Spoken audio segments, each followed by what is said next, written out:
தேவனோட வார்த்தைக்கு நேராக நாம கடந்து போக போகிறோம். ஸோ இன்றைக்கு நம்ம மத்தியில அருமையான பாஸ்டர் ஜோ ரால்ஸ்டன் ஃபெலிக்ஸ் இருக்கிறாங்க. So I welcome pastor Joe to share the word of God. பரிசுத்த நாமம் மகிமைப்படுவதாக. கிரணனாக்கு தேங்க்யூ அந்த வாய்ப்பு தந்ததுக்காகவும். அவங்க எல்லாரையும் போன வருஷத்துல நிறைய காரியங்கள் நாம பேசினோம். கிரணா மூலமா ஆண்டவர் இந்த காரியத்தை ஏற்படுத்தி தந்திருக்கிறார். உங்களை ஒவ்வொருவருக்கும் ஒவ்வொரு நாளும் ஆண்டோடைய வார்த்தையில வளர்கிறதுக்கும் ஆவில் நிறைந்த அந்நிய பாஷையில பேசி ஜெபிக்கிறதுக்கும் தேவன் தந்த அருமையான பாக்கியம் இது. நீங்க உலகத்தின் பல இடங்கள்ல இருந்து இதுல நீங்க கனெக்ட் ஆகுறீங்க. அதை தொடர்ந்து யூடியூப்லயே அதை பாக்குறாங்க. இது ஒரு நல்ல துவக்கமாக நான் பாக்குறேன். கிரணாட்ட ஒவ்வொரு முறையும் நான் பேசும்போது சொல்லுவேன், ஒவ்வொரு முறையும் ஜூம்ல இத்தனை பேர் கன்சிஸ்டண்டா கனெக்ட் ஆகுறாங்கன்னா இது கர்த்தரால தொடங்கப்பட்ட ஒரு காரியம். சோ அவரால் தொடங்கப்பட்ட ஒரு காரியமா இருக்கிறபடினால இதுல ஆவியினால தொடங்கப்படுகிற ஒரு காரியத்துல எப்போதுமே ஜீவன் உண்டாயிருக்கும். சோ அந்த ஜீவனை ஆண்டவர் பரிபூரணம் அடைய செய்து கொண்டிருக்கிறார் இந்த ஜூம் கால் மூலமாக. நிச்சயமாவே இந்த வருஷத்துல நம்ம கடந்த நாட்களை பார்த்தோம், ஈசாக்கு விதை விதைத்தான் அந்த 100 மடங்கு ஆண்டவர் அறுவடை செய்தார். அந்த வார்த்தையின்படியே போன வருஷம் முழுவதும் உங்களுடைய இதயத்துல விதைக்கப்பட்ட வார்த்தைகள் இந்த வருஷத்துலயும் நீங்க விதைக்கிற இதயத்துல என்னென்ன வார்த்தைகள் விதைக்கிறீங்களோ அதே போல தேவனுடைய சமூகத்துல இந்த ஜூம் காலுக்கு வந்து நீங்க ஆண்டுட்டு வந்து பெறுகிற தேவனுடைய வார்த்தையா இருக்கட்டும், அங்க உட்கார்ந்து நீங்க அந்நிய பாஷையில பேசுறீங்க பாத்தீங்களா, இது எதுவுமே வீண் கிடையாது. தயவு செய்து அதை வந்து இதெல்லாம் மீன் சும்மா நம்ம உட்கார்ந்து இருக்கோமோ அப்படின்னு நினைக்காதீங்க. நம்ம இதெல்லாம் வீண் நினைக்கும் போதுதான் நாம அதை தொடர்ந்து பண்ணாம நம்ம விட்டு வரோம். அதனால இந்த ஜூம் காலுக்கு வர ஒவ்வொருவரையும் நான் உற்சாகப்படுத்துக்கிறேன். நீங்க தொடர்ந்து இதுல கனெக்ட் ஆகுங்க. ஏன்னா நம்ம ஒவ்வொரு நாளும் நம்முடைய வேலைகளுக்கு நிறைய நேரத்தை செலவு பண்றோம். நம்முடைய பொழுதுபோக்குகளுக்கு நிறைய நேரம் செலவு பண்றோம். ஆனா தேவனோடு உள்ள உறவுல நம்ம வளர்கிறதுக்கு இந்த போன்றதான நேரங்களை தேவன் நமக்கு ஏற்படுத்தி தந்திருக்க. ஆகவே நம்ம அதை பிரயோஜனப்படுத்தி கொள்ளும் போது நிச்சயமா ஒரு நாள் வரப்ப நீங்க சொல்லுவீங்க, அந்த நாட்கள் நான் ஆண்டவரோடு செலவு பண்ண அந்த நாட்கள் உண்மையாவே எனக்கு ஆசீர்வாதமா இருந்தது அப்படின்னு நீங்க இருக்கிற ஒவ்வொருவருமே நீங்க சொல்லுவீங்க. இந்த வருஷமே அநேக நல்ல சாட்சிகள், ஆச்சரியமான சாட்சிகள் இங்க இருக்கிற ஒவ்வொருடைய வாழ்க்கையிலும் தேவன் உண்டு பண்ணுவார் என்பதை நான் விசுவாசிக்கிறேன். டிசம்பர் மாதம் நம்ம நிறைய சாட்சிகளை நிச்சயமா அந்த ஜூம் கார்ல பார்ப்போம். ஆமென். ஓகே, நம்ம இன்னைக்கு தேவனுடைய ஆசீர்வாதங்களை குறித்து கிரண் நான் தொடர்ந்து உங்களோட பேசி கொண்டிருக்கிறாங்க. அதே டாபிக்ல நான் தொடர்ந்து உங்க கூட பேசணும்னு ஆசைப்படுறேன். தேவனுடைய ஆசீர்வாதங்கள்ல அந்த ஆசீர்வாதம்ன்ற அந்த வார்த்தைய மதம் வந்து ரொம்ப கிறிஸ்தவ மதத்துல சேர்ந்தவங்க அந்த ஆசீர்வாதத்தை அதிகமா சொல்லி சொல்லி சொல்லி மக்களுக்கு வந்து சாதாரணமா போயிடுச்சு. ஆனா அதுக்கு ஆல்டர்னேட்டிவா கவுண்டர் ஆக்ட் கொடுக்க வந்தவங்களும் என்ன பண்ணாங்கன்னா, ஆசீர்வாதம் ஆசீர்வாதம் பேசவே கூடாது, ஆசீர்வாதத்தை மட்டுமே பேசுறது ரொம்ப தப்புன்னு ஆசீர்வாதத்தை குறித்த புரிதல் ரெண்டு பேருக்குமே ரொம்ப தப்பா போயிடுச்சு. ரெண்டு பேருக்குமே தப்பா போனதுனால ஒருத்தவங்க ஃபுல்லா ஆசீர்வாதத்தை குறிச்சு தவறான ஒரு பார்வையிலேயே பேசிட்டே போயிடுறாங்க. இன்னொருத்தவங்க ஆசீர்வாதத்தை குறித்து நான் பேசவே கூடாதுன்னு சொல்லிட்டு ஃபுல்லா கட்டளைகளை மட்டுமே பேசிட்டு நம்ம எப்படி பரிசுத்தமா வாழணுன்றதை மட்டுமே பேசிட்டு போயிடுறாங்க. இது ரெண்டுமே ரொம்ப தப்பானது பாருங்க.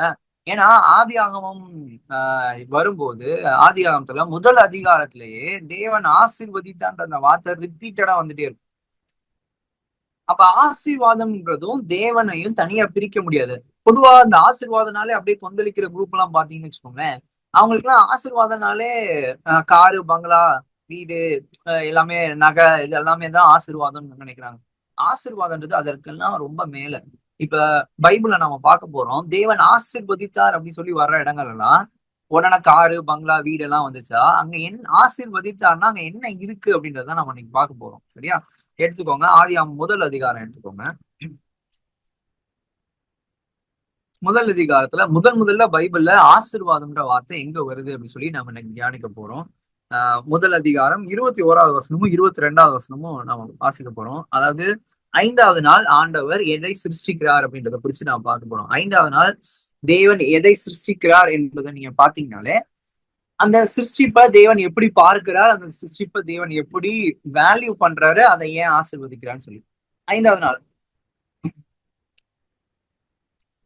தேவன் மகா மச்சங்களையும் ஜலத்தில் தங்கள் ஜாதிகளின்படியே திரளாய் ஜனிப்பிக்கப்பட்ட சகல நீர் வாழும் ஜந்துக்களையும் சிறகுள்ள ஜாதி ஜாதியான சகல பட்சிகளையும் சிருஷ்டித்தார். தேவன் அது நல்லது என்று கண்டார்.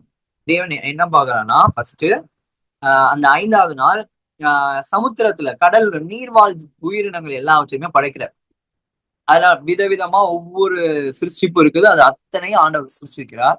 சிருஷ்டிச்சு முடிச்சோடனே அதெல்லாம் பார்த்துட்டு இது நல்லது என்று கண்டாராம்.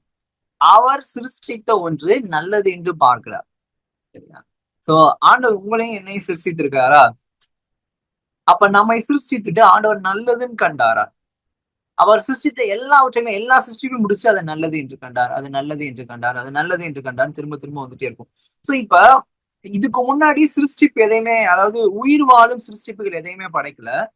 இதற்கு முன்பாக படைச்சதெல்லாம் தண்ணிய ஓரமா கொண்டு போவார், தண்ணி எடுத்து மேல கொண்டு போவாரு, அடுத்து வானத்துல இருக்கிற நட்சத்திரங்கள் இதுகள்லாம் சிருஷ்டிப்பாரு. இந்த மாதிரியான காரியங்கள் தான் முதல் 4 நாட்கள் நடக்கும். ஆனா 5வது நாள் தான் முதல் முதலாக இந்த பூமியில உயிர் வாழ்கிற ஜீவ பிராணிகளை தேவன் சிருஷ்டிக்கிறார் 5வது நாள். சோ அதை படைச்சிட்டு அதை பாக்குறாரு, நான் படைச்ச அந்த பூமியில உயிரோடு இருக்கிற ஜீவன்களை நான் படைச்சிருக்கேன். அது அங்கங்கே ஓடுறது, நீந்துறது, தாவறது, பறக்கிறது, இதெல்லாம் பாக்குறப்ப ரொம்ப நல்லா இருக்குன்னு சொல்லி அதை பாக்குறாரு. அது நல்லது என்று கண்டார். அது நல்லதுன்னு பார்த்த உடனே, நல்லா கவனிங்க, அது நல்லது, அவர் சிருஷ்டித்த ஒரு காரியம் நல்லது என்று பார்த்த உடனே 22வது வசனம் பாருங்க. தேவன் அவைகளை ஆசீர்வதித்து, நீங்கள் பழுகி பெருகி சமுத்திரத்தின் ஜலத்தை நிரப்புங்கள் என்றும் பறவைகள் பூமியில் பெருக கடவுது என்றும் சொன்னார். அவர் கண்ணுக்கு அதை பார்த்தோன்னே அது நல்லதுன்னு தெரிஞ்ச உடனே அவர் இருதயம் அதை ஆசீர்வதிக்கிறது. நம்ம நம்ம தேவனாகிய கர்த்தருடைய இருதயம் எப்படிப்பட்ட இருதயம்னா, நம்ம பார்க்கும்போது அவர் இருதயத்திற்கு நல்லது என்று தோணுச்சுன்னா நம்மை ஆசீர்வதிக்கிற தேவனா இருக்கார். இப்ப கிரணா, நான் இப்ப பிரேயர் பண்ணும்போது கூட அந்த வார்த்தையை ரிப்பீட்டடா சொல்லிட்டே இருந்தாங்க. நாம கிறிஸ்துவின் ரத்தத்தால கழுவப்பட்டு நீதிமான்களா இருக்கோம், அவருடைய நீதியில நம்ம சிறப்படணும் அப்படின்னு சொல்லி பேசினாங்க. இங்க பாருங்க, இங்க இருக்கிற ஒவ்வொருவரையும் தேவன் சிருஷ்டித்திருக்கிறார். நீங்க சிருஷ்டிக்கப்பட்ட நீங்க எவ்வளவு நாம பாவம் செய்திருக்கலாம், தேவனுக்கு முன்பாக நிறைய குறைகளோடு இருக்கலாம், தேவனுக்கு முன்பாக நிறைய பலவீனங்களோட இருக்கலாம். அப்ப மதம் என்ன சொல்லும்னா, நீ இவ்வளவு குறைகளோடு இருக்க, கர்த்தர் உன்னை ஆசீர்வதிக்க வாய்ப்பே இல்லை. சுத்தி இருக்கவங்க என்ன சொல்லுவாங்க, உனக்கு இவ்வளவு குறைகள் இருக்கு, கடவுள் கண்டிப்பா உனக்கு நல்லது செய்ய மாட்டான்னு சொல்லுவாங்க. நம்ம மனசுக்கு என்ன தோணும்னா, நான் என் பார்வையில நல்லவன் கிடையாது, மத்தவங்க பார்வையில நல்லவன் கிடையாது, என் பார்வைக்கு நான் நல்லவனா இல்லாதப்ப தேவனுடைய பார்வையில நல்லவனா இருக்கிறதுக்கு வாய்ப்பே கிடையாது அப்படின்னு சொல்லிட்டு அந்த ஆசீர்வாதத்தை நாம விட்டுருவோம். நான் ஆசீர்வதிக்கப்பட, தேவன் என்ன ஆசீர்வதிக்க வாய்ப்பு இல்லை, நான் ஆசீர்வாதமா இருக்கவும் வாய்ப்பு இல்லை. ஆனா பாருங்க, கர்த்தர் உங்களை, அவர் சிருஷ்டித்த ஒவ்வொன்றையும் பார்த்து அவர் ஜீவ பிராணிகளை படைக்கிறாரு, அதுவே நல்லது என்று கண்டார். உங்களுக்காக எனக்காக அவர் படைச்ச மீன், உங்களுக்காக எனக்காக அவர் படைச்ச பறவைகள், உங்களுக்காக எனக்காக படைச்ச இந்த நீர்ல வாழ்றதும் வானத்துல பறக்கிற அந்த பறவைகளையும், இத நமக்காக படைச்சிட்டு அது நல்லதுன்னு கண்டோன்னு, அதை பார்த்தோன்னே எனக்காக படைக்கப்பட்ட ஒன்றை பார்க்கும் போதே அது நல்லதுன்னு பார்த்து அதை ஆசீர்வதிக்கிறார். அதை ஆசீர்வதிச்சு என் பிள்ளைங்க இதை பார்த்து சந்தோஷப்படணும்னு சொல்லி அதை பழுகி பெருகணும்னு ஆசீர்வதிக்கிறார். நம்ம ஆண்டோட இருதயம் எப்படி இருக்குன்னு உங்களுக்கு புரியுதா? அவருடைய பார்வையில நல்லதா தெரிஞ்ச ஒண்ணு எனக்கு நல்லது. அந்த பறவைகளால அந்த விலங்குனாலையும் ஆண்டவருக்கு ஒரு பிரயோஜனமும் கிடையாது. ஆனா அவைகளால எனக்கு பிரயோஜனம்ன்றப்ப என் பிள்ளைங்களுக்கு இது சந்தோஷமா இருக்கும் அப்படின்னு ஒண்ணு தெரிஞ்சோடனே ஆண்டவர் அவைகளை ஆசீர்வதிக்கிறார்னா, நீங்க யோசிச்சு பாருங்க, எனக்கு ஒன்று பிரயோஜனமா இருக்கும் என்றால் அதே தேவன் ஆசீர்வதிக்கிறார் என்றால் என்ன, எந்த அளவு தேவன் ஆசீர்வதிப்பான்றதை யோசிச்சு. நான் சொல்றது எத்தனை பேர் புரியுது? எனக்கு பிரயோஜனமா இருக்கிற நீர்வாழ் உயிரினங்கள், எனக்கு பிரயோஜனமா இருக்கிற பறவைகளை தேவன் நல்லது என்று கண்டு அதை ஆசீர்வதித்து நீங்க பழுகி பெருகி ஜலத்தை நிரப்புகின்றார், சமுத்திரத்தின் ஜலத்தை, பறவைகள் பூமியில பெருகட்டுன்றார். நீங்க பாருங்க, பூமி முழுவதும் கோடிக்கணக்கான மீனவர்கள் இருக்காங்க, கோடிக்கணக்கில் மீனவர்கள் இருக்காங்க. அவங்க மீன் பிடிச்சுக்கிட்டே இருக்காங்க, மீன் பிடிச்சிட்டே ஒவ்வொரு நாளும் கோடிக்கணக்கான மீன்களை பிடிக்கிறாங்க. ஆனாலும் இன்றைக்கு வரைக்கும் தேவனுடைய ஆசீர்வாதத்தை தடுத்து நிறுத்த முடியவில்லை. தேவன் இந்த உலகத்தின் சிருஷ்டிப்பை ஆசீர்வதித்தது. நீங்க பழுகி பெருகுங்கன்னு சொன்ன அந்த ஒரு வார்த்தை எந்த மீனுக்கும் எந்த பறவைக்கும் தேவன் உடனே காரு பங்களா வீடுலாம் ஒண்ணும் கொடுக்கல. இதுதான் சொல்றேன், ஆசீர்வாதம்னா தயவு செய்து அப்படி போகாதீங்க. அவருடைய வார்த்தை தாங்க ஆசீர்வாதம். சிம்பிளா சொல்றேன், ஆசீர்வாதத்துக்கு எதிராக பேசுறவங்க எல்லாம் தேவனுடைய வார்த்தைக்கு எதிராக பேசுறவங்க. ஆசீர்வாதனாலே பணம் பொருள் இது எல்லாமே கிடையாது. அது எல்லாமே ரெண்டாவது தான். முதலாவது அவர் பார்வையில நான் நல்லது என்று பார்த்திருக்காரு.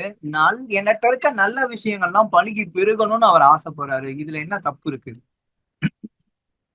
புரியுதா நான் சொல்றேன்? சோ நீங்கள் நம்ப வேண்டிய ஒரு தகப்பன்.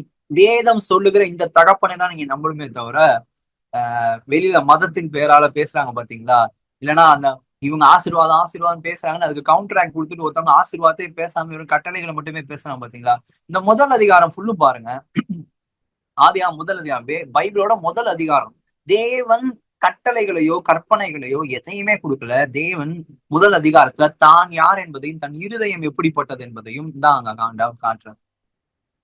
அவர் நல்லவர் என்பதையும் அவர் படைத்த ஒவ்வொன்றும் நல்லது என்பதையும் நல்லது எதையுமே தேவன் ஆசீர்வதிக்கிறது என்பதையும் நன்மையானது எதுவும் பழுகி பெருகும் என்பதுதான் உண்மை. அவர் சிருஷ்டித்த பறவைகளையும் நீர்வாழ் உயிரினங்களையும் ஆசீர்வதித்து பழுகி பெருக சொன்னார்னா, நீங்கள் அவருடைய சொந்த ரத்தத்தாலே கழுவப்பட்டு நீதிமான்கள் ஆக்கப்பட்டிருக்கீங்க. நீங்க அவர் பார்வையில எவ்வளவு நல்லவர்களா இருப்பீங்க. அப்ப உங்களை பார்க்கும் போதெல்லாம் உங்கள் தேவனாகிய கர்த்தர் உங்களை பழுகி பெருகுங்கன்னு சொல்லிதான் உங்களை ஆசீர்வதிப்பார். ஆமே.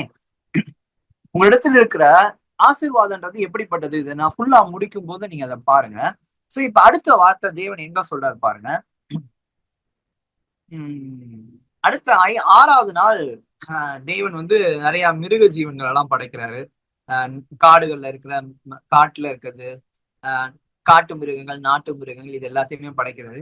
அதை படைச்சு முடிச்சோடனே ஆசீர்வதிக்கல தேவன். அதை படைச்சு முடிச்சு அந்த 6வது நாள் முடிக்கிறப்பதான் தேவன் யாரை படைக்கிறார்னா ஆதாமும் ஏவாளையும் தேவன் சிருஷ்டிக்கிறார். சோ இப்ப 26 பாருங்க. நமது சாயலாகவும் நமது ரூபத்தின்படியும் மனுஷனை உண்டாக்குவோமாக. அவரோட சாயல் என்ன? அவர் நல்லவர். அவர் சிருஷ்டிக்கிற எல்லாம் நல்லது. நல்லவைகளை ஆசீர்வதிக்கிற தேவன். ஆமென். அவரோட சாயல் எப்படிப்பட்டது? கடவுள் யாருன்னா ஆண்டவர் நல்லவர். அவர் நன்மையானவைகளை சிருஷ்டிக்கிறவர். அவர் நன்மையானவைகளை சிருஷ்டித்தார் என்றால் அந்த சிருஷ்டிப்புகளை பழுகி பெருகும்படி ஆசீர்வதிக்கிற தேவன். அவரோட சாயல் ஆசீர்வதிக்கிற தேவனுடைய சாயலை நாம் சிருஷ்டிக்கப்பட்டபடினால்தான் பவுல் சொல்றாரு, இன்னொரு மனுஷனை சபிக்காதீங்க, அவனை ஆசீர்வதிங்க, ஏன்னா உன் சாயல் ஆசீர்வதிக்கிற சாயல்னு சொல்றாரு. புரியுது என்ன சொல்றது? நம்மோட சாயலே நாமளே ஆசீர்வாதத்திலிருந்து ஆசீர்வதிக்கப்பட்டு அநேகரை ஆசீர்வதிக்கும்படி பிறந்தவங்க. அதனாலதான் ஆபிரகாம தேவன் முதல்ல ஆசீர்வதிக்கும் போது ஆபிரகாமும் சொல்ல, நான் உன்னை ஆசீர்வதிக்கிறேன், நீ ஆசீர்வாதமா இருப்ப, பூமியின் வம்சங்கள் எல்லாம் உனக்குள்ள ஆசீர்வதிக்கப்படும் சொல்லி மறுபடியும் அந்த காரியத்தை கொண்டு வர. அந்த ஆசீர்வாதம் என்பது இந்த உலக பிரகாரமான ஆசீர்வாதங்கள்ன்றதுலாம் 2வது தான். முதலாவது என்னோட தேவனுக்குள்ள எல்லா நன்மைகளும் எனக்குள்ள என் குணத்துல தேவனால ஆசீர்வதிக்கப்பட்ட ஒருவன் மாத்திரம்தான் நீதிமானா இருக்க முடியும். தேவனால ஆசீர்வதிக்கப்பட்ட ஒருத்தன் தான் பரிசுத்தவானாவும் இருக்க முடியும். தேவனால ஆசீர்வதிக்கப்பட்ட ஒருத்தன் தான் ஆரோக்கியமா இருக்க முடியும். தேவனால ஆசீர்வதிக்கப்பட்ட ஒருத்தன் தான் ஐஸ்வர்யவானாவும் இருக்க முடியும். ஆசீர்வாதம்னா இன்னைக்கு மதம் சொல்லுகிறது போலவோ இல்ல அது ஆசீர்வாதம் தேவைன்னு சொல்ற முட்டாள்களை போலவோ அல்ல. ஆசீர்வாதம்ன்றது ரொம்ப வித்தியாசமானது. அதான் நான் 7வது நாளுக்கு சொல்லி நம்ம பார்க்கும்போது அதை நான் உங்களுக்கு எக்ஸ்பிளைன் பண்றேன். சரி, இப்பயே நம்ம பார்ப்போம். அதுல பாருங்களேன். 2வது அதிகாரத்திலே பாருங்க, 3வது வசனம். தேவன் தாம் சிருஷ்டித்து உண்டு பண்ணின தம்முடைய கிரியைகள் எல்லாம் முடித்த பின்பு அதில் ஓய்ந்திருந்தபடியால் தேவன் 7ஆம் நாளை ஆசீர்வதித்து அதை பரிசுத்தமாக்கினான்னு சொல்லியிருக்கு. இதை நான் ஏற்கனவே லைட்டா நான் பேசியிருக்கேன் குரூப்ல. தேவன் தாம் சிருஷ்டித்து உண்டு பண்ணின தம்முடைய எல்லா கிரியைகளையும் முடித்த பின்பு அதிலே ஓய்ந்திருந்தபடியால் தேவன் 7ஆம் நாள் அவர் பாக்குறாரு, எல்லாத்தையும் பாக்குறாரு, படைச்ச எல்லாத்தையும். அது எல்லாமே நல்லா இருக்கிறப்ப பார்த்துட்டு அந்த 7வது நாளை ஆசீர்வதிக்கிறாரு. அதனால அது பரிசுத்தமாகும். அப்ப நீ பரிசுத்தமா இருந்தாதான் ஆண்டவனை ஆசீர்வதிப்பான்னு சொல்றாங்க பாத்தீங்களா? அதுதான் முட்டாள்தனம் நான் சொல்றேன். தேவனால அதாவது நான் பரிசுத்தமா இருந்ததுனாலதான் ஆண்டவரே ஆசீர்வதிச்சாருன்னா அப்ப ஆண்டவரோட நானும் பெரியார். ஆமா இல்லையா? ஏன்னா நான் இப்படி இருந்ததுனாலதான் அவர் என்னை ஆசீர்வதிக்க முடிஞ்சு. நான் பரிசுத்தமா இல்லைன்னா அவரால் என்னை ஆசீர்வதிக்க கூட முடியாது அப்படின்னு. அப்படின்னா அவரால் முடியாத ஒரு விஷயத்த நான் செய்யறேன்னா இல்லையே. அவருடைய ஆசீர்வாதத்தை பெற்றவன் மட்டும்தான் பரிசுத்தமா வாழ முடியும். அவருடைய ஆசீர்வாதத்தை பெறாதவன் பரிசுத்தமா வாழவே முடியாது. ஏன்னா அந்த ஆசீர்வாதம் தான் எனக்குள்ள போய் நீதியின் கனிகள் எல்லாம் உண்டு பண்ணும், பரிசுத்தத்தை எனக்குள்ள பிறப்பிக்கும். இங்க 7வது நாள் பரிசுத்தமான நாள்னா 7வது நாள் என்னது? 7வது நாள் ரொம்ப தூய்மையான நாளா? 7வது நாள் எந்த தப்பும் நடக்காதா? இல்ல, 7வது நாள ஆண்டவர் ஆசீர்வதிக்கிறார், அவருக்கென்று பிரித்து எடுக்கிறார். இந்த நாள் என்னுடைய நாள், 7 நாட்கள் இருக்கு, இந்த 7வது நாள்ல நான் விசேஷமாக்குறேன்னு சொல்றாரு. அந்த 7வது நாளை விசேஷமாக்குவது எதுன்னா அவருடைய ஆசீர்வாதம். அவருடைய ஆசீர்வாதம் அதன் மேல் வர்றதுனால, நான் முன்னாடியே சொல்லியிருக்கேன், பரிசுத்தம்னா காதோஷ்ன்ற அர்த்தம். காதோஷ்னா இன்னைக்கு சொல்லல பாவம் இல்லாதன்ற அர்த்தம் கிடையாது, தனித்துவமானது, யூனிக்னஸ். இப்ப வாரத்துல 7 நாட்கள் இருக்கு, அதனால 7வது நாள் தனித்துவமான நாள், அந்த 7வது நாள் எனக்குரிய நாள்னு சொல்றாரு. அப்ப அதன் மீது அந்த 7வது நாள் எனக்குரிய நாள், அது பரிசுத்தமான நாள்னு சொல்றதுக்கு முன்னாடி தேவன் அதை ஆசீர்வதித்து அதை தனக்குரிய நாள்னு எடுக்கிறார். இப்ப வாங்க அப்படியே 1வது அதிகாரம் 26வது வசனம் வாங்க. நமது சாயலாகவும் நமது ரூபத்தின்படியும் நாம் மனுஷனை உண்டாக்குவோமாக அப்படின்னு சொல்லிட்டு, அவர்கள் சமுத்திரத்தின் மச்சங்களையும் பூமியின் ஆஹ் ஆகாயத்து பறவைகளையும் மிருக ஜீவன்களையும் பூமி அனைத்தையும் பூமி மேல் சகல ஊரும் பிராணிகளையும் ஆழக்கடவர்கள்னு சொல்லி சொல்றார். சோ நான் அவருடைய சாயல் என்னது? அவர் நல்லவர், நன்மையானவர்களை சிருஷ்டிக்கிறவர், சிருஷ்டிக்கிற ஒவ்வொன்றையும் அவர் ஆசீர்வதிக்கிறவர். சோ இப்ப அவர் உண்டாக்கின சகலத்தையுமே மனுஷனுக்காக உண்டாக்கிட்டு அது எல்லாவற்றையும் அவன் ஆளும்படி ஆண்டவர் அவனை உருவாக்குறேன்னு சொல்லி சொல்றாரு. அடுத்து 27, 28க்கு வந்துருவோம். அவள 27 அவர் ஆணும் பெண்ணுமாக சிருஷ்டித்தான் இருக்கு. 28 ரொம்ப ரொம்ப முக்கியம் பாருங்க. இந்த பைபிளோட கீ வேர்சஸ்லாம் இந்த 28 1:28 ரொம்ப முக்கியமான விஷயம். பின்பு தேவன் அவர்களை நோக்கி ஆதாமையும் ஏவாளையும் பார்த்து சொல்றாரு. ஆதாம பார்த்து சொல்லல, ஏவாளை பார்த்து சொல்ல, அவங்க 2 பேரையும் சேர்த்து சொல்றேன். இங்க திருமணமான ஒவ்வொருவரையும் நான் பார்த்து சொல்லுகிறேன். உங்க ஒவ்வொருவர் மேலும் நீங்க உங்க திருமணத்துக்கு முதல்ல ஆசீர்வாதமா எடுக்க வேண்டிய வசனம் இந்த வசனம் தான். ஏன்னா தேவன் திருமணத்தை ஏற்படுத்தின போது முதலாக அவளை ஆசீர்வதித்தது இந்த வார்த்தையில இருந்து தான் தேவன் அவளை ஆசீர்வதிக்கிறார். சரியா? அதனால இது ரொம்ப முக்கியமான வார்த்தை. நீங்கள் பழுகி பெருகி பூமியை நிரப்பி அதை கீழ்ப்படுத்தி, இத இடையில உள்ளதெல்லாம் சொல்லிட்டு நான் சிம்பிளா சொல்லணும்னா, பழுகி பெருகி பூமியை நிரப்பி அதை கீழ்ப்படுத்தி அதை ஆண்டு கொள்ளுங்கள் என்று சொல்லி தேவன் அவர்களை ஆசீர்வதித்தார். ஏன் அங்க ஆசீர்வதித்தார்னு வருது தெரியுமா? இப்ப அடுத்து பாருங்க, அது எல்லாவற்றையும் முடிக்கும் போது 31வது வசனம் பாருங்க. அப்போது தேவன் தாம் உண்டாக்கின எல்லாவற்றையும் பார்த்தார், அது மிகவும் நன்றாயிருந்தது. சி இதுக்கு முன்னாடி ஒன்று ஆசீர்வதித்தார், அது நன்றா இருந்ததுன்னு சொன்னார்.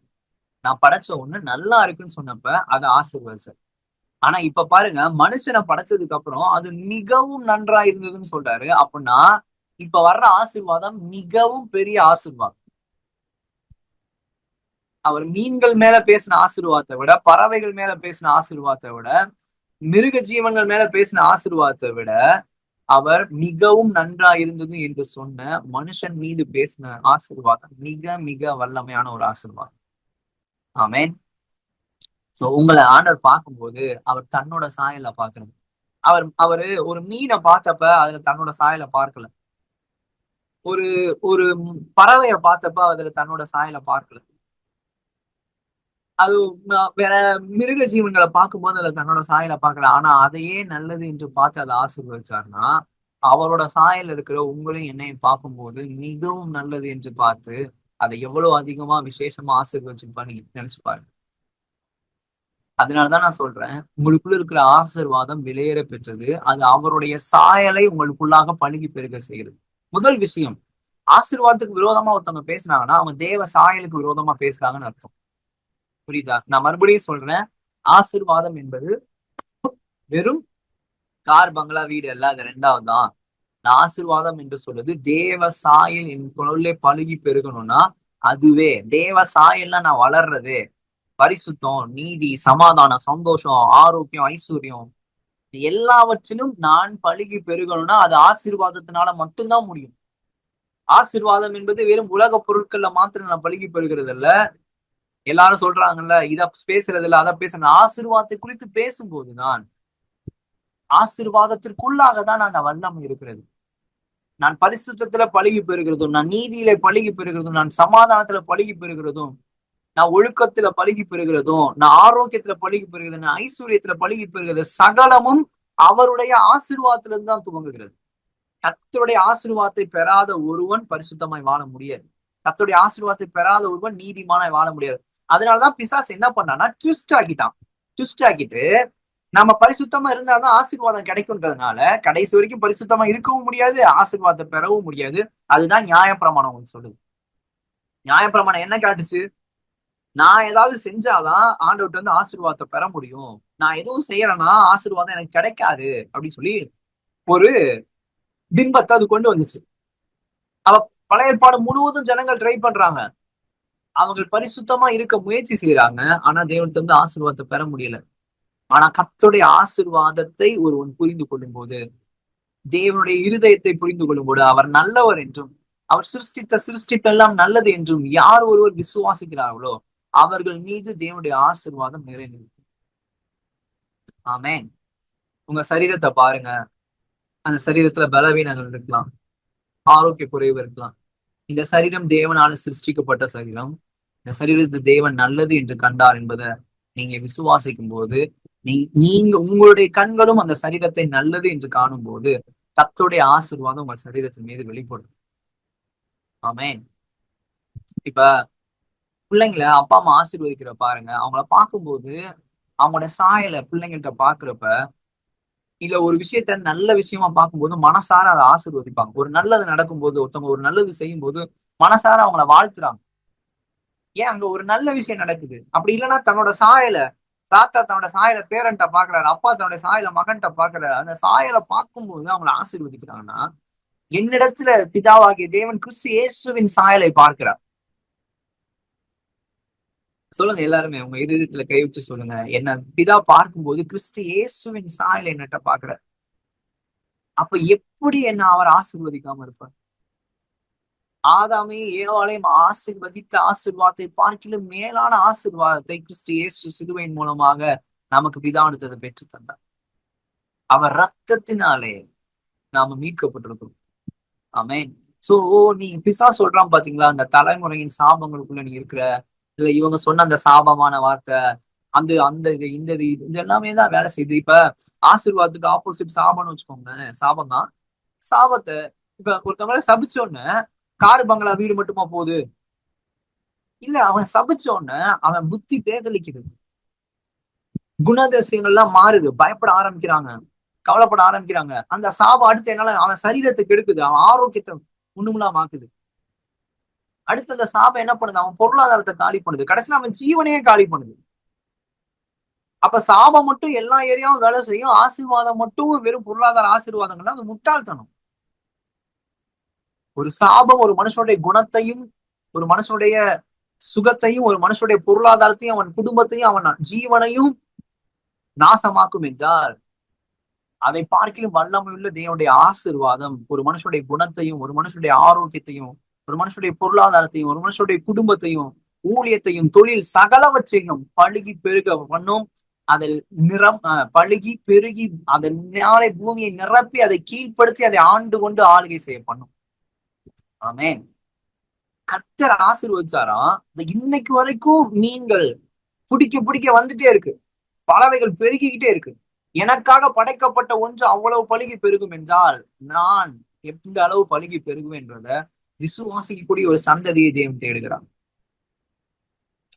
இதெல்லாம் பிசாசு நிறுத்த பார்த்தா, நல்லா புரிஞ்சுக்கோங்க, அவருடைய ஆசீர்வாதம் எவ்வளவு வல்லமை உள்ளதுன்றதை உங்களுக்கு நான் புரிய வைக்க விரும்புகிறேன். நான் பாவம் எவ்வளவு பெரியதுன்றதை விட பாவத்தை ஜெயித்த என் ரட்சகரும் என் மீட்பருமாகிய கிறிஸ்து எவ்வளவு பெரியவர் என்பதை நான் பேச விரும்புகிறேன். பாவத்தை பார்க்கிலும் தேவனுடைய ஆசீர்வாதம் எவ்வளவு வல்லமை உள்ளது என்பதை பேசுகிறேன். ஏனென்றால் தேவனுடைய ஆசீர்வாதம் பாவத்தை முறியடிக்க வல்லமை உள்ளது. ஏனென்றால் நான் மறுபடியும் சொல்றேன், தேவனுடைய ஆசீர்வாதம் தான் பாவத்தை முறியடிக்கும். ஏன்னா சிலுவையின் மூலமா அந்த ஆசீர்வாதத்தை நம்ம பெற்றுக்கொண்டோம். சிலுவையின் மூலமா உங்களுக்கு ரெட்சிப்பு வந்துச்சு இல்ல, ரெட்சிப்பு வந்ததுனால உங்களுக்கு ஆசீர்வாதம் வரல, அந்த ரெட்சிப்பே தேவன் உங்களுக்கு தந்த ஆசீர்வாதம் தான் சொல்றேன். உங்களுக்கு புரியுதா? ரெட்சிப்பு விளையேற பெற்றது, அபிஷேகம் விளையேற பெற்றது, வரங்கள் விளையேற பெற்றது, கனிகள் விளையேற பெற்றது, அதையெல்லாம் வந்ததுனால நான் ஆசீர்வதிக்கப்படல, அவைகளே எனக்கு தேவன் தந்த ஆசீர்வாதம் தான் சொல்றேன். கிறிஸ்து எனக்காக பிறந்தது ஆசீர்வாதம். நாம என்ன நினைக்கிறோம்னா, கிறிஸ்து பிறந்ததுக்கு அப்புறம் தான் எனக்கு ஆசீர்வாதம். இல்ல, கிறிஸ்துவே எனக்கு மிகப்பெரிய ஆசீர்வாதம். பிதாவாகி தேவன் தன்னுடைய ஒரே பேரான குமாரனை எனக்காக தந்தருளி இவ்வளவா இடத்துல அன்பு கூர்ந்தான்னா, அந்த அன்பை எனக்கு காமிச்சு ஆசீர்வாதமா தந்து என்ற அன்பு கூர்ந்தார். ஆமென். சோ நீங்க அவரிடத்திலிருந்து புறப்படுகிற எல்லாமே ஆசீர்வாதமானதுதான். அந்த ஆசீர்வாதம் தான் எனக்குள்ள சகல நன்மைகளையும், சகல நல்லொழுக்கங்களையும், ஆரோக்கியத்துல, பொருளாதாரத்துல, ஊழியத்துல, என்னுடைய வேலைகள்ல சகலவற்றிலும் அதுதான் பலுகி பெருக வைக்கும். ஆமென். சோ இப்ப பாருங்க, அவர் நல்லது என்று கண்டார் என்கிற அந்த விஷயத்தையே தேவன் ஆசீர்வதித்து அவ்வளவு பெருக வச்சார்னா, அவர் மிக நல்லது என்று கண்ட மனுஷன் மேல ஒரு ஆசீர்வாதத்தை பேசுறேன், நீ பழுகுவ பெருகுவன்னு சொல்லி. பாத்தீங்கன்னா ஆதாமும் எவ்வளவு தப்பு பண்ணிட்டாங்க, மிகப்பெரிய பாவத்தை செஞ்சுட்டாங்க. ஏன் அவங்க மேல பேசின ஆசீர்வாதம், ஆசீர்வாதத்தை பிசாசு பாக்குறான். பறவை மீன்லாம் பழுகி பெருகுது எனக்கு பிரச்சனை இல்லை, ஆனா தேவ சாயல்ல இருக்கிற இவன் பழுகி பெருக கூடாது. ஏன்னா அவனை ஆசீர்வதிச்சிட்டாரு ஆண்டவர், மிக நல்லதுன்னு அவனை பார்த்து ஆசீர்வதிச்சிட்டாரு. அவ பிசாசு பாக்குறான், அந்த ஆசீர்வாதத்தின் முதல் வார்த்தை என்ன? இவன் பழுகி பெருகுவான். அதுதானே, அப்ப அதை காலி பண்ணணும். அந்த ஆசீர்வாதம் வேலை செய்யக்கூடாது. அந்த ஆசீர்வாதம் எப்ப வேலை செய்யாது? ஆண்டவர் சொல்றாரு, என் சத்தத்தை கேளு. அவர் வார்த்தையை கேட்டு அதுக்கு கீழ்ப்படியும் போது அந்த ஆசீர்வாதம் தொடர்ந்து எனக்குள்ள பழுகி பெருகும். நல்லா கவனிங்க, யாராவது ஒரு ஊழியக்காரங்களோ வேற யாரோ நீ இதை செஞ்சினாதான் நீ ஆசீர்வதிக்கப்படுவ, இதை செய்யலன்னா நீ ஆசீர்வதிக்கப்பட மாட்டேன்னு சொன்னாங்கன்னா அது தப்பான உபதேசம். அதை தயவு செய்து கேட்காது. சரியா? ஏன்னா என் கிரியைகளினாலே நான் ஆசீர்வாதத்தை சம்பாதிக்க முடியாது. கிறிஸ்து எனக்காக சிலுவையில செய்து முடித்ததுனால மட்டும்தான் ஆசீர்வாதத்தை பெற முடியும். சோ எல்லா ஆசீர்வாதமும், சகல ஆசீர்வாதமும் சிலுவையினாலதான் நான் பெற்றுக்கொண்டேன். கிறிஸ்து சிலுவையில செய்து முடித்ததுனாலதான் நான் எல்லா ஆசீர்வாதத்தையும் பெற்றுக்கொண்டேன். அந்த ஆசீர்வாதத்துல நான் பழுகி பெறுகிறது தான் தேவனுடைய வார்த்தையை விசுவாசித்து அதற்கு நான் கீழ்ப்படியும் போது அந்த விசுவாசத்தினால அந்த ஆசீர்வாதம் எனக்குள்ள வேலை செய்ய ஆரம்பிக்கும். எத்தனை பேர் புரியுது? ஆண்டவராகிய கிறிஸ்து இயேசுவை நீங்க சொந்த இரட்சகராக ஏற்றுக்கொள்றதுக்கு நீங்க எதுவும் செய்யல.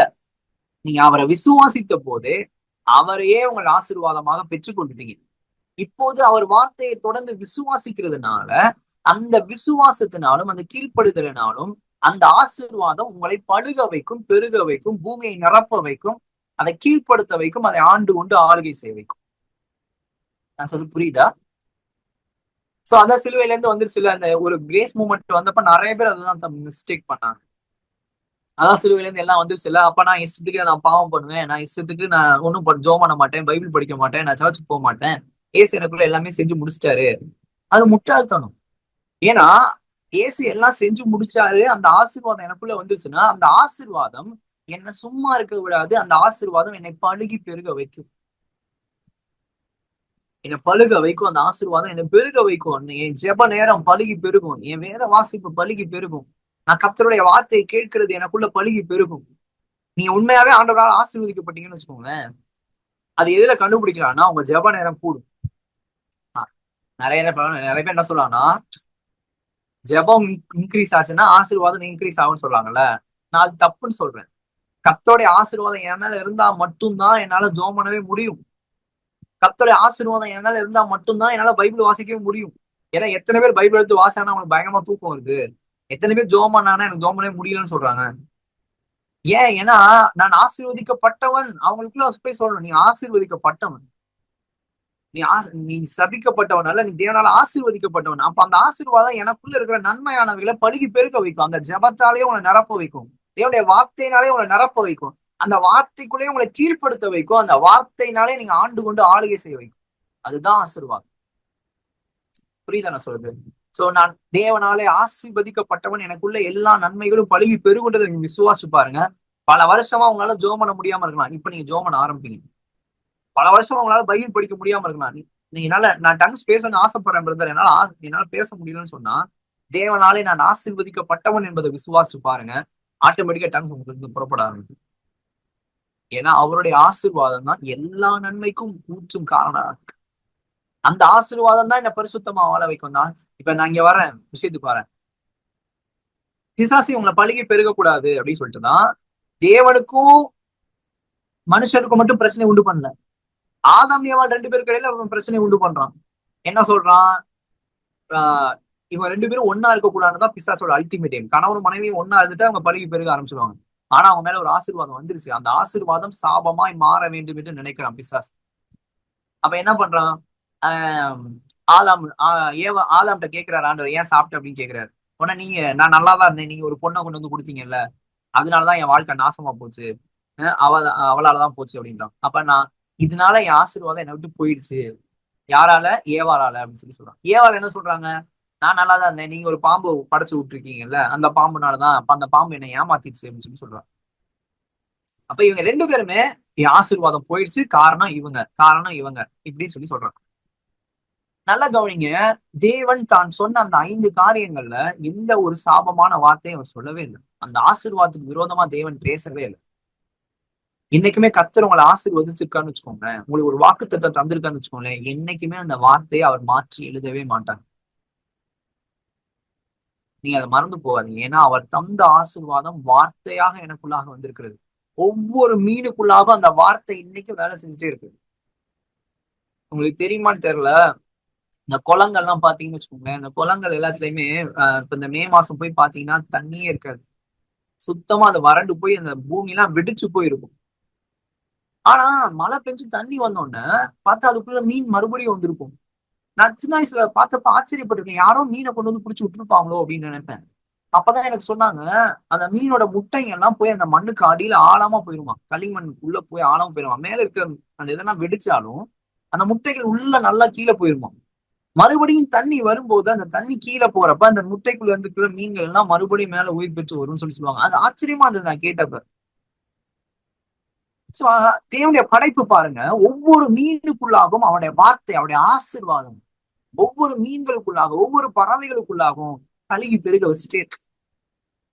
சோ பிசாசுகள் தெரியாது, இவங்க செய்த பாவத்தின் நிமித்தம் அந்த ஆசீர்வாதத்தை அவங்க இழந்து போயிடுவாங்க அப்படின்னு சொல்லிட்டு ஒரு பாவத்தை, பெரிய பாவத்தை பண்ண வச்சிட்டான். இனிமே கணவன் மனைவி ஒரு பொண்ணா இருக்க முடியாது. ஏன்னா கணவன் மனைவிக்கு இடையில பிரச்சனை வந்துருச்சு, இவதான் அவன் தான் அப்படின்னு சொல்லி பிரச்சனை வந்துருச்சு. அடுத்து ஆண்டு மேலேயும் கோவம் வந்துச்சு, இந்த ஆளு செய்து ஏமாத்திட்டான்னு சொல்லி. சோ ஆண்டுக்கு இவங்களுக்கும் பிரச்சனை, இவங்க ரெண்டு பேருக்கு இடையில பிரச்சனை, இவங்க பழுகி பெருக வாய்ப்பே கிடையாது அப்படின்னு சொல்லி முடிவு பண்ணிட்டான். ஆனா நம்முடைய ஆண்டோடைய ஆசீர்வாதம் பிசாசை பார்க்கிலும் வல்லமை உள்ளது. நம்முடைய ஆண்டோடைய ஆசீர்வாதம் நம்முடைய பாவத்தை பார்க்கிலும் வல்லமை உள்ளது. தேவனுடைய ஆசீர்வாதத்தை பெற்ற ஒருவன் பாவத்தை மேற்கொள்வான், தேவனுடைய ஆசீர்வாதத்தை பெற்ற ஒருவன் பிசாசையும் மேற்கொள்வான். அதுதான் தேவன் ஆசீர்வதிக்கிறார், சீசர்களை பார்த்து ஆசீர்வதிக்கிறார். சர்ப்பங்களையும் தேள்களையும் நீங்க மிதிப்பீங்க, பிசாசுகளை நீங்க துரத்துவீங்க, சகல பிசாசு வல்லமையை மேற்கொள்ளும்படி நான் உங்களுக்கு அதிகாரம் கொடுக்கிறேன். அல்ல, அந்த அதிகாரம் தேவன் தந்த ஆசீர்வாதம். அதிகாரம் வந்ததுனால ஆசீர்வாதம் வரல, அவருடைய ஆசீர்வாதமே எனக்கு அதிகாரத்தை பெற்று தந்தது. அந்த ஆசீர்வாதத்தை பெற்றுக்கொண்டு ஒன்றும் உங்களை சேதப்படுத்த மாட்டோம்னு சொல்றாரு. புரியுதா? தேவனுடைய ஆசீர்வாதம் பிசாசை மேற்கொள்கிற வல்லமை உள்ளது. தேவனுடைய ஆசீர்வாதம் பாவத்தை மேற்கொள்கிற வல்லமை உள்ளது. நாம என்ன நினைக்கிறோம்னா வியாதி இல்லாம வாழ்றதுதான் ஆசீர்வாதம்னு சொல்லி. இப்ப வியாதி இருக்கு, வியாதி எனக்கு சுகம் ஆயிடுச்சுன்னா நான் ஆசீர்வாதமா இருப்பேன். இல்ல நீ ஆசீர்வாதமா இருக்கின்றது நீ விசுவாசி.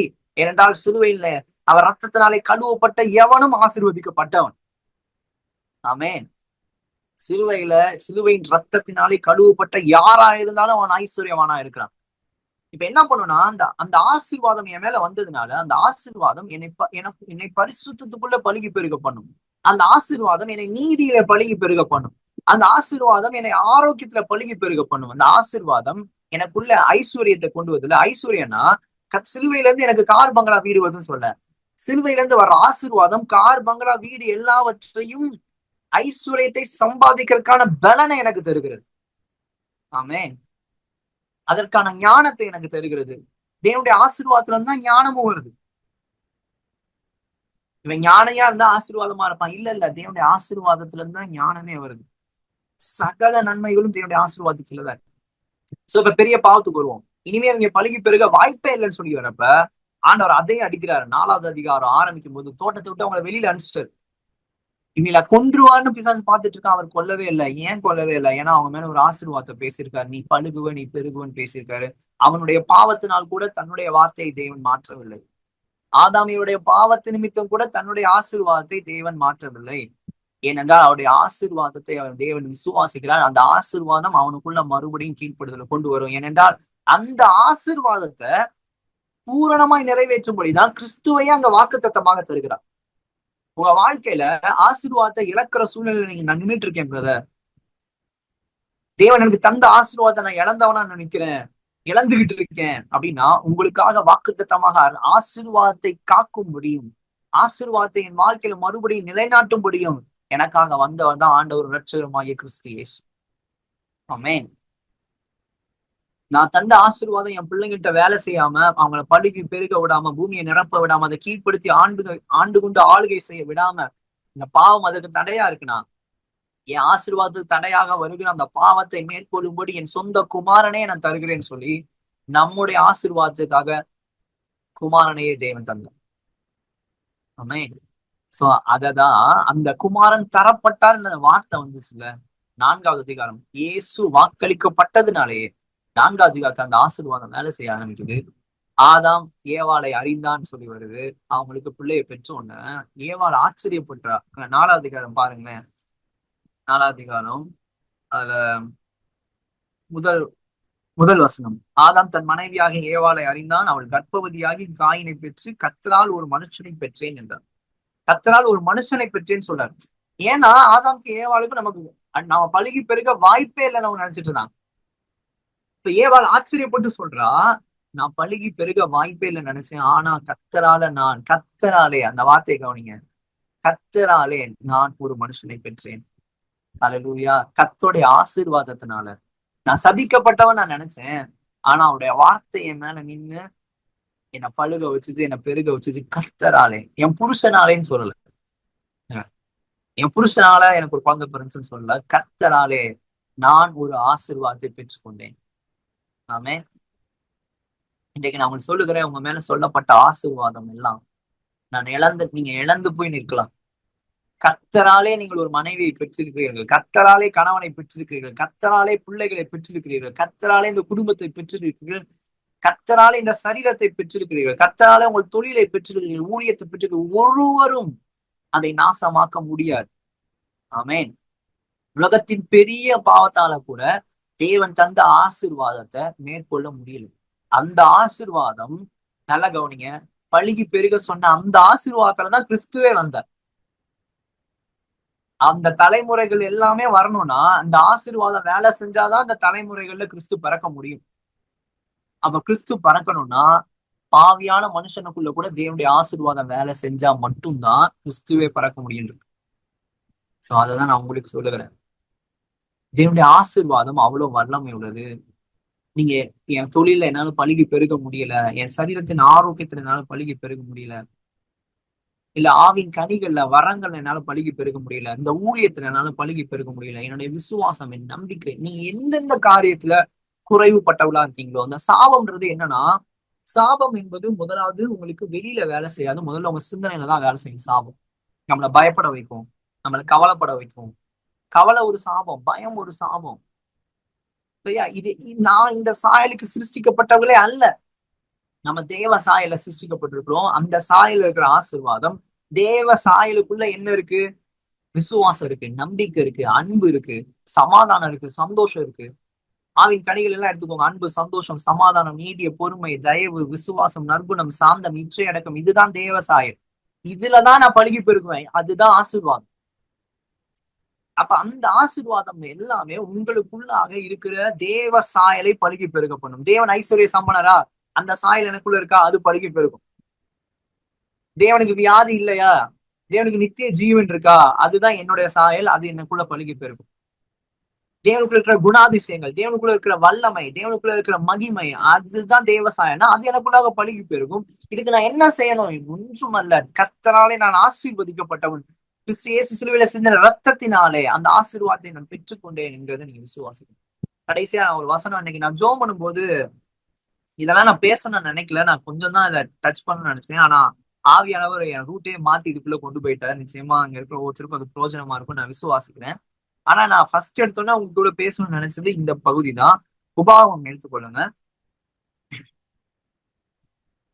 உபாகமம் 30வது அதிகாரம், அத கடைசி 2 வசனங்கள் நம்ம வாசிக்க போறோம். உபாகமம் 30வது அதிகாரம் 19வது வசனமும் 20வது வசனமும் நம்ம வாசிக்க போறோம். சரியா? இத நியாயப்பிரமாணத்தை பெற்றுக்கொண்ட அந்த ஜனங்களுக்கு தேவன் மோசையின் மூலமாக ஒரு காரியத்தை உறுதிப்படுத்தி சொல்லுகிறார். இதை நம்ம கிறிஸ்துவுக்குள்ள வச்சு பார்க்க போறோம். சரியா?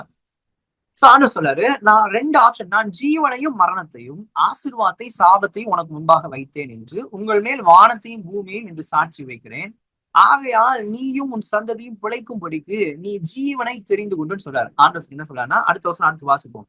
ஃபர்ஸ்ட், நான் ஜீவனையும் மரணத்தையும் உனக்கு முன்னாடி நான் வச்சுட்டேன். சரியா? நீ உயிரோடு இருக்கிறதா இல்ல செத்து போறதோ மரணத்தையும் நான் உனக்கு முன்னாடி வச்சுட்டேன். அந்த வசனம் போவாங்களே 19வது வசனம். இதுக்கு வானத்தையும் பூமியையும் சாட்சியா நான் வைக்கிறேன். ஏன்னா நியாயப்பிரமாணம் கொடுக்கப்பட்டிருக்கு. நியாயப்பிரமாணத்துல ஜீவன் இருக்கு, நியாயப்பிரமாணத்துல மரணமும் இருக்கு. நல்லா புரிஞ்சுக்கோங்க. நியாயப்பிரமாணத்துக்குள்ள என்ன இருக்கு? ஜீவனும் இருக்கு, மரணமும் இருக்கு. சரியா? அந்த நியாயப்பிரமாணத்துக்குள்ள ஆசீர்வாதமும் இருக்கு, சாபமும் இருக்கு. நியாயப்பிரமாணம் என்பது தேவனுடைய சாயல் கிடையாது. ஏன்னா தேவனுடைய சாயல் என்ன கிடையாது? மரணம் கிடையாது. ஆனா நியாயப்பிரமாணத்தை என்னால நான் செஞ்சு சாதிக்க முடியும்னு நினைச்சதுனால அதை தர. இப்ப ஜீவனும் இருக்கு, மரணமும் இருக்கு, அதுல ஆசீர்வாதமும் இருக்கு, சாபமும் இருக்கு. இப்ப ஆண்டவர் சொல்றாரு, நீயும் சந்ததியும். ஏன்னா ஆசீர்வாதமும் சாபமும் தலைமுறை தலைமுறையா வேலை செய்யக்கூடியது. சரியா? என் வாழ்க்கை ஏன் இஷ்டம்னு சொல்லக்கூடாது. யாருமே நிறைய பேர் அதான் சொல்றாங்க, என் வாழ்க்கை ஏன் இஷ்டம். இல்ல நம்ம எடுக்கிற ஒவ்வொரு காரியத்திலும் தலைமுறைகள் இருக்காங்க அதுக்குள்ள. இது தமிழ்ல பிழைக்கும்படிக்குன்னு இருக்கு. அது இங்கிலீஷ்ல அழகா இருக்கும். இங்கிலீஷ்ல வாழ்ந்திருக்கும்படிக்குன்ற அர்த்தம் தான் வரும். சரியா? ஆகையால் நீயும் உன் சந்ததியும் வாழ்ந்திருக்கும்படிக்கு நீ ஜீவனை தெரிந்து கொண்டுன்னு சொல்றாரு. அடுத்த வசனம் போங்க.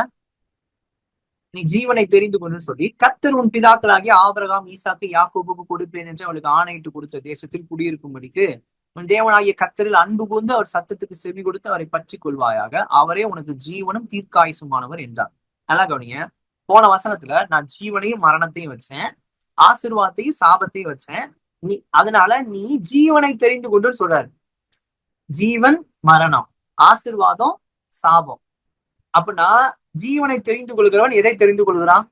ஆசீர்வாதத்தை தெரிந்து கொள்கிறான். ஆமென். சோ அப்ப சபை எதை பேசணும்? நானே வழியும் சத்தியமும் ஜீவனுமா இருக்கிறேன்னு சொன்ன கிறிஸ்துவ சபை பேசுச்சுன்னா, ஜீவனை பேசுகிற சபை ஆசீர்வாதத்தை குறித்து பேச வேண்டும். அந்த தேவன் ஆசீர்வாதமாகவே இருக்கிறார். அவர் நன்மையானவைகளை ஆசீர்வதிக்கிறவராக இருக்கிறார். அவர் என்னை படைத்து என்னை சிருஷ்டித்த போது உங்களை மிக நல்லது என்று சொன்னார் என்றால், ஆதாவும் எவளை சிருஷ்டித்த போது அவர்கள் பாவம் செய்வார்கள் என்று தெரிந்தோம். அவர்கள் செய்கிற அநேக அக்கிரமான எல்லா கிரிகளையும் தெரிந்தோம். தம்முடைய சாயல சிருஷ்டிக்கப்பட்ட ஒரு மனிதனை பார்க்கும் போது அது மிக நல்லது என்று சொல்லி அவனை ஆசீர்வதித்தார் என்றால், கிறிஸ்து இயேசுவின் ரத்தத்தினாலே கழுவப்பட்டு அவருடைய பிள்ளைகளா இருக்கிற உங்களை பார்க்கும் போது அது மிக மிக மிக நல்லது என்று கண்டு மிகப்பெரிய ஆசீர்வாதத்தினால உங்களை ஆசீர்வதிக்கிறார். இந்த ஆசீர்வாதத்தை நீங்கள் தெரிந்து கொள்ள வேண்டும்.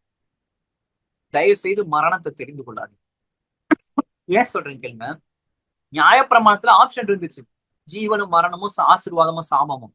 ஆனா கிறிஸ்துவுக்குள்ள ஆப்ஷனே இல்ல பாருங்க. கிறிஸ்துவ ஒருத்தன் செலக்ட் பண்ணிட்டான்னா வேற வழியே கிடையாது. ஏன்னா கிறிஸ்து ஜீவனா இருக்கிறார். அவனுக்கு ஆசீர்வாதம் மட்டும்தான் ஆப்ஷன், சாபம் ஆப்ஷனே கிடையாது. அதனாலதான் உங்களுக்கும் நான் சொல்லுகிறேன், நீங்க கிறிஸ்துவை தெரிந்து கொண்டிருக்கிறீர்கள். ஆகவே உங்கள் கண்கள் பிரபஞ்சத்துக்கு ஒத்த வேஷத்தை தெரியாமல் மற்றவங்களாம் என்ன நடக்குதோ அது இல்ல, என் கண்கள் கிறிஸ்துவின் ஜீவனை பார்க்கும், அவருடைய ஆசீர்வாதத்தை மட்டும்தான் பார்க்கும்னு சொல்லி எனக்கு ஆபிரகாம், ஈசாக்கு, யாக்கோபுக்கு கொடுப்பேன்னு சத்தியம் பண்ணி சொன்னார்ல, அந்த இதுல நான் குடியிருக்கும் படிக்கு. அப்படின்னா நான் வாழ்ந்திருக்கும் படிக்கு உன் தேவனாகிய கர்த்தரிடத்தில் அன்பு கூர்ந்துன்னு சொல்ற. எப்படிங்க அவர்கிட்ட அன்பு கூறுறது?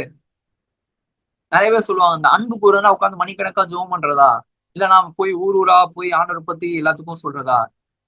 அடுத்த வார்த்தையில அவர் சொல்றாரு, உன் தேவனாகி கர்த்தத்தை அன்பு கூர்ந்துனா என்னன்னா அவர் சத்தத்துக்கு செவி கொடுத்துன்னு சொல்றாரு. அவருடைய வார்த்தை, உங்க கரங்களில் இருக்கிற ஜீவனும் வல்லமையும் உள்ள தேவனுடைய பரிசுத்த வார்த்தை, அந்த வார்த்தைக்கு செவி கொடுத்து அந்த வார்த்தையை பற்றி கொடுக்கிறது தான் அவருக்கு அன்பு கூறுகிறது.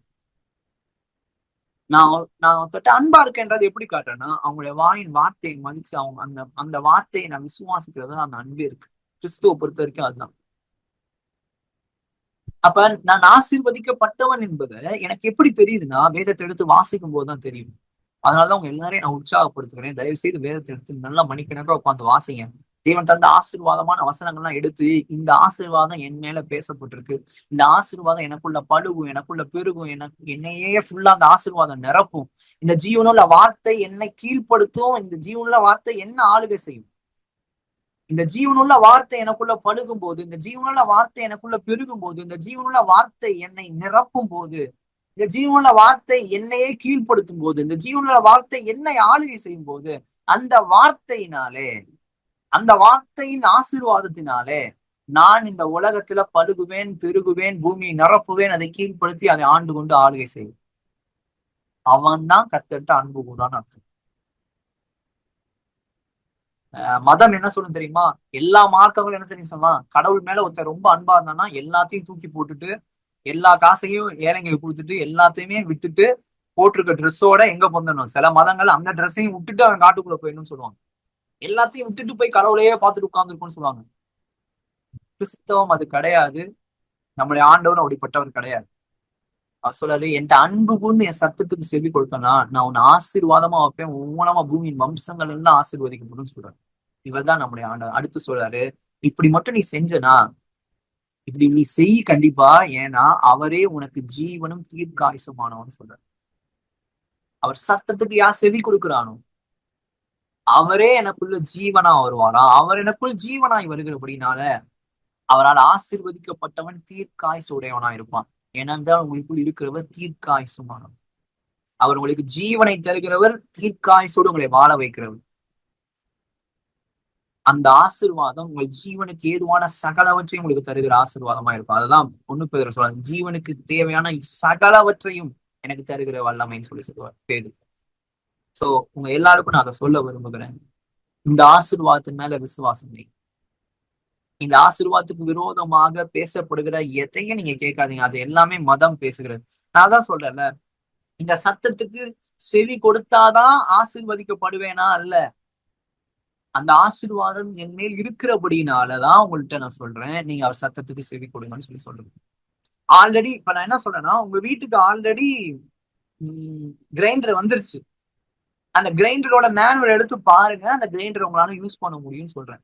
கிரைண்டரை யூஸ் பண்ணும்போது நீங்க ஆசீர்வதிக்கப்படல. கிரைண்டர் உங்க வீட்டுக்கு வந்தப்பே நீங்க ஆசீர்வதிக்கப்பட்டுட்டீங்க. அந்த கிரைண்டரை யூஸ் பண்ண தெரிஞ்சதுன்னா அந்த ஆசீர்வாதத்தை நீங்க அனுபவிக்க ஆரம்பிப்பீங்க. நீங்க அனுபவிக்க ஆரம்பிக்கும் போதுதான் நான் ஆசீர்வதிக்கப்பட்டேன்னு சொல்லக்கூடாது. கிரைண்டர் உங்க வீட்டுக்கு வந்த போதே நீங்கள் ஆசீர்வதிக்கப்பட்ட ஆயிற்று. அதான் நான் சொல்லுகிறேன், நீங்கள் சிருஷ்டிக்கப்பட்டு இருப்போது. ஆதாம் ஏவாள் சிருஷ்டிக்கப்பட்ட போதே அவர்கள் ஆசீர்வதிக்கப்பட்டார்கள். அதை வழியில இழந்து போன போது அந்த ஆசீர்வாதத்தை என் வாழ்க்கையில பூரணமாக்கும்படி வார்த்தையாகிய தேவன், நான் இந்த வார்த்தையை சொல்லுங்க பாருங்க, வார்த்தை தான் தேவன், அதை மறந்துடாதீங்க. தேவனாகிய கர்த்தர் ஆதாமை ஏவாளை ஆசீர்வதித்த போது, நீ பழுகுவாய், நீ பெருகுவாய், பூமியை நிரப்புவா, அதை கீழ்ப்படுத்தி ஆண்டு கொண்டு ஆளுகை செய்வான்னு சொன்னார் பாத்தீங்களா? அந்த வார்த்தை தான் கிறிஸ்து. அப்ப அந்த வார்த்தைக்கு ஒரு பிரச்சனைன்றப்ப அந்த வார்த்தையே மாம்சமாகிறார். அந்த வார்த்தையின் ஆசீர்வாதம் நிறைவேறும்படி அவர் சிலுவையில தன் ஜீவனையை தந்து, இந்த வார்த்தை நிறைவேறுவதற்கு என் ஜீவனை தருகிறேன் என்று சொல்லுகிறார். சோ ஆகவே ஆசீர்வாதம் அற்பமாய் சபைக்கு நடுவே அற்பமாய் பேசப்படுகிற வார்த்தை அல்ல. அந்த ஆசீர்வாதத்துக்காக மகா மேன்மையும் அருமையுமான வாக்குத்தத்தங்களுக்காக என் ரட்சகருடைய ரத்தம் சிந்தப்பட்டிருக்கிறது. அவருடைய ஜீவன் இதற்கு விலைக்கரையமா கொடுக்கப்பட்டிருக்கிறது. ஆகவே நான் ஆசீர்வதிக்கப்பட்டவன். ஆமென். விசுவாசமா ஒவ்வொரு நாளும் ஒரு 10-15 தடவையாவது சொல்லுங்க, நான் ஆசீர்வதிக்கப்பட்டவன், நான் தேவனாலே ஆசீர்வதிக்கப்பட்டவன். என்னை பார்க்கும்போது அவர் மிக நல்லது என்று பார்க்கிறார். மிக நல்லதுன்னா என்ன? ரொம்ப நல்லா இருக்கு. சோ எதுவும் பிடிச்சிருந்ததுன்னா நல்லா இருக்குன்னு சொல்லுவீங்க. ரொம்ப பிடிச்சதுன்னா ரொம்ப ரொம்ப நல்லா இருக்குன்னு சொல்லுவீங்கல்ல. நான் அதுதான் சொன்னேன். ஆண்டு இந்த உலகத்தின் சிருஷ்டிப்புகள் எல்லாம் படைச்சப்ப நல்லா இருக்குன்னு சொன்னேன். ஆதாம் ஏவாளை படைச்ச உடனே ரொம்ப நல்லா இருக்குன்னு சொன்னார். ஆனா கிறிஸ்துவுக்குள்ள நீங்க ரட்சிக்கப்பட்டு அவர் முன்னாடி வந்து அவர் பிள்ளைய நின்னீங்க பாத்தீங்களா, அன்னைக்கு அவர் ரொம்ப ரொம்ப ரொம்ப நல்லா இருக்குன்னு சொன்னார். அப்ப நல்லா இருக்குன்னு சொன்னப்ப அதன் மேல வந்து ஆசீர்வாதத்தை விட, ரொம்ப நல்லா இருக்குன்னு சொன்னப்ப வந்து ஆசீர்வாதத்தை விட ரொம்ப ரொம்ப நல்லா இருக்குன்னு உங்களை கிறிஸ்துவுக்குள்ள பார்த்து சொன்னார்ல, அந்த ஆசீர்வாதம் மிக மிக மிக மிக வல்லமையானது. அதை நிச்சயமா இந்த ஆசீர்வாதம் உங்களை பரிசுத்தவானாய், நீதிமானாய், ஆரோக்கியமுடையவனாய், ஐஸ்வர்யவானாய், நீடித்த ஆயுசு நாட்களுடையவர்களாக, நித்திய ஜீவனை உடையவர்களாக, இந்த உலகத்துல சதா காலமும் அரசாளுகிற ராஜரீக புத்திரர்களாக தேவனுடைய சந்ததியாக ஆண்டவங்க நிலைநிறுத்துவார். ஆமென். நாம ஜோபிக்கலாமா? நம்ம கண்களை மூடுவோம். ஒரு 2 நிமிஷம் டங்ஸ்ல நாம பேசுவோம். ஆண்டவரே, நிறைய காரியங்களை குறிச்சு நீங்க இப்ப என்கிட்ட பேசுனீங்க. இது எத்தனை பேருக்கு இங்க இருக்கவங்களுக்கு புரிஞ்சுதோ புரியலையோ எனக்கு தெரியாது. ஆனா நான் ஒன்னே ஒண்ணு சொல்றேன், அவர் சத்தத்துக்கு நீங்க செவி கொடுத்தீங்க. அதாவது அவருடைய வார்த்தைக்கு, அந்த வார்த்தை தேவனுடைய ஜீவனுள்ள வார்த்தையை நீங்க எடுத்து படிக்கும் போது, ஆவியானவருடைய உதவியில நீங்க அந்நிய பாஷையில அந்த வார்த்தையை பேச ஆரம்பிக்கும் போது, அந்த வார்த்தை உங்களுக்குள்ள மாம்சமாகும். அந்த ஆசீர்வாதம் மாம்சமாகும். அந்த ஆசீர்வாதம் என் வாழ்க்கையின் அத்தனை பகுதிகளிலும் வேலை செய்ய ஆரம்பிக்கும். ஆமென். அதை ஆதாம் ஏவாள் செய்த மிகப்பெரிய பாவமே தேவன் தந்த ஆசீர்வாதத்தை தடுக்க முடியவில்லை என்றால், அந்த ஆசீர்வாதம் அந்த பாவத்தை முறியடித்தது என்றால், உங்கள் வாழ்க்கையில் இருக்கிற எந்த பெரிய பாவமோ, எந்த பெரிய சாபமோ, எந்த பெரிய வியாதியோ, எந்த பெரிய தரித்திரமோ, எந்த பெரிய துஷ்ட மனிதர்களோ, பிசாசோ உங்கள் மேல் தேவன் வைத்த ஆசீர்வாதத்தை தடுக்க முடியாது. உங்கள் மேல் கிறிஸ்து இயேசுவின் நாமத்தில் தேவன் வைத்த ஆசீர்வாதம் அத்தனை பாவத்தையும் முறித்து போடும், அத்தனை சாபத்தையும் முறித்து போடும், அத்தனை வியாதியையும், அத்தனை மரண கிரியைகளையும், அத்தனை தரித்திர கிரியைகளையும் முறித்து போடும். ஏனென்றால் நம்முடைய வார்த்தையினாலே அவர் உங்களை ஆசீர்வதித்தார். அந்த வார்த்தை உங்களுக்காக மாம்சமானது. அந்த வார்த்தையிலிருந்து புறப்பட்ட ரத்தம் உங்கள் மீது முத்திரையாக போடப்பட்டிருக்கிறது. கிறிஸ்துவின் ரத்தம் உங்கள் மேல் முத்திரையாக போடப்பட்டிருக்குன்னா என்ன அர்த்தம்னா, இவன் ஆசீர்வதிக்கப்பட்டவன். ஆமென். இயேசுவின் ரத்தம் உங்க மேல பூசப்பட்டிருக்குல்ல, எதுவுமே நம்புறீங்க, இயேசுவின் ரத்தம் என் மேல முத்திரை போட்டிருக்காருன்னு சொல்லி, அந்த முத்திரைக்கு அடையாளம் இவன் ஆசீர்வதிக்கப்பட்டவன். ஜெபிக்கலாம். ஹalleluya. Rimanashal Ruby the man to know the brave into Namadan. Imrashal Ruby the man to know the Brakan Nashal Ruby the man to know the Brafetuna Moda. El Rasha Hana Hodam Rabaranashal Redan. Mem Rabantuna Meduna Mashal Ruby the bowl of Bramantuna Maiden Hana Hoshel Redan. Bedura Hem Russian Tuna Moda Balarashil Indura Badanashal Roda. Igrabadura Basil Rushinda Maurabe the Paintuna Moda Brashal Pradana. Make Ramaduna Ham Ruby the Meneka Rashapal Rubadan. Is a man how repentant மெஸ்ஸபெட்டுன மோதப்ரா. கர்த்தருடைய பிள்ளையே, தேவன் உனக்கு தந்த குடும்பம், உனக்கு தேவன் தந்த ஆசீர்வாதம், அந்த ஆசீர்வாதத்தை எவனும் கெடுக்க முடியாது. உன் குடும்பத்தின் மீது எந்த பொல்லாத கரமும் உள்ளும் புறமும் வேலை செய்ய முடியாது. இதை நான் எப்படி சரி பண்றதுன்னு யோசிக்காத. கர்த்தர் உன்னையும் உன் குடும்பத்தை ஆசீர்வதித்திருக்கிறார் என்பதை விசுவாசி. அந்த ஆசீர்வாதம் உன் குடும்பத்திற்கு எல்லா ஒழுங்கற்ற காரியங்களை ஒழுங்குபடுத்த வல்லமை உள்ளது. உன் சரீரத்தில் இருக்கிற எல்லா பலவீனங்களையும் சரி செய்து உன் சரீரத்தை தேவனுடைய சாயலாக மறுரூபமாக்கி மகிமைப்படுத்துவதற்கு அவருடைய ஆசீர்வாதம் வல்லமை உள்ளது. என் சரீரம் தேவனாலே ஆசீர்வதிக்கப்பட்டது என்று சொல்லும். என்னுடைய குடும்பம் தேவனாலே ஆசீர்வதிக்கப்பட்டது, என்னுடைய தொழில் தேவனாலே ஆசீர்வதிக்கப்பட்டது, என் தலைமுறைகள் தேவனாலே ஆசீர்வதிக்கப்பட்டது. என்னுடைய ஊழியம் தேவனாலே ஆசீர்வதிக்கப்பட்டது. நான் பழுகுவேன், நான் பெருகுவேன், நான் பூமியை நிரப்புவேன், அதை கீழ்ப்படுத்துவேன், அதை ஆண்டு கொண்டு ஆளுகை செய்வேன் என்கிற நிச்சயம் இங்க இருக்கிற ஒவ்வொருவருக்குள்ளும் உண்டாவதா. எல்லா மதம் சொல்லிக் கொடுத்த பொய்களும் சிந்தனை விட்டு வெளியேறுவதாக. நான் இப்படி இருந்தாதான் ஆசீர்வதிக்கப்படுவேன், நான் அப்படி இருந்தாதான் ஆசீர்வதிக்கப்படுவேன் இல்ல. கர்த்தருடைய ஆசீர்வாதம் என்னை சகல காரியங்களும் தகுதிப்படுத்துது. கர்த்தருடைய ஆசீர்வாதம் என்னை பரிசுத்தமாய் வாழ வைக்கும். கர்த்தருடைய ஆசீர்வாதம் என்னை நீதிமானாய் வாழ வைக்கும். கர்த்தருடைய ஆசீர்வாதம் என்னை ஆரோக்கியமாய் வாழ வைக்கும் என்கிற நிச்சயம் இருக்கிற ஒவ்வொருவருக்குள்ளும் உண்டாவதாக. தன்னுடைய கிரியைகளை பார்த்து நான் ஆசீர்வாதத்துக்கு தகுதியற்றவன் என்கிற அந்த பொய் இவர்களை விட்டு வேரோடு பிடுங்கப்பட்டு போகும். கர்த்தருடைய ஆசீர்வாதத்தினாலே நான் குணத்திலும் சுகத்திலும் பணத்திலும் ஆவி ஆத்துமா சரீரத்திலும் வாழ்க்கையில குடும்பத்துல என் ஊழியத்துல வேலையில சகலவற்றிலும் நான் சகல நன்மைகளும் சம்பூர்ணமாய் வாழ்வேன் என்றால் நான் கர்த்தராலே ஆசீர்வதிக்கப்பட்டவன். கிறிஸ்து இயேசுவின் ரத்தத்தினாலே அந்த ஆசீர்வாதத்துக்கு முத்திரையிடப்பட்டவன் என்கிற நிச்சயம் உண்டாகட்டாண்டவரே. இந்த விசுவாசத்தோடு பிசாசுக்கு எதிர்த்து நிற்க அவளுக்கு உதவி செய்வீரார். ஆதாம் ஏவாள் பெற்ற அந்த ஆசீர்வாதத்தை பெரிய தவறு தடுத்து நிறுத்த முடியாத அளவுக்கு அது வல்லமை நம்முடைய ஆசீர்வாதம் வேலை செய்யும் என்றால், ஆண்டவரே நாங்கள் கிறிஸ்து இயேசுவுக்குள்ளாத ஆசீர்வாதத்தை பெற்றோம். ஆண்டவரே ரத்தத்தினாலே இந்த ஆசீர்வாதத்தை இருக்கிற ஒவ்வொருவரும் பெற்றிருக்கிறார்கள். ஆகவே இந்த நாட்கள்ல எதெல்லாம் அவர்கள் குறைவுபட்டு நிற்கிறாங்களோ, இந்த ஏரியால நான் சபிக்கப்பட்டு இருக்கேன், என் குடும்பம் சபிக்கப்பட்டு இருக்கு, உறவுகள் சபிக்கப்பட்டு இருக்கு, ஆரோக்கியம் இது பல தலைமுறையா பார்த்து கொண்டு இருக்கிறோம்.